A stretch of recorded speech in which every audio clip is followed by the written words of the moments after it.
আসসালামু আলাইকুম মিলন ভাই। ওয়ালাইকুম আসসালাম ভাই, কেমন আছেন? আলহামদুলিল্লাহ ভালো। তো এত দিন ভরা চাকরি করলেন, হঠাৎ আজকে দেখি যে খেত নিরাইতাছেন, কাহিনীটা কি ভাই?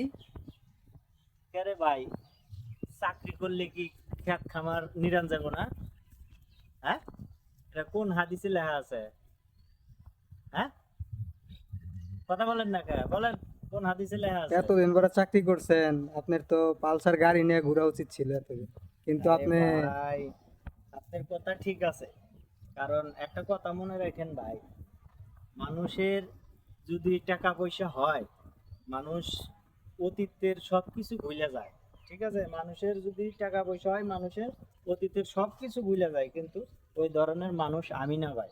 কারণ টাকা পয়সা হইলেই যে এই ক্ষেত খামার নিরান যাবো না, এতে তো কোনো দলিলে লেখা নাই। ঠিক আছে। আর পালসার, পালসার গাড়ির কথা কইলেন ভাই, পালসার গাড়ি সবার কপালে জোটে না।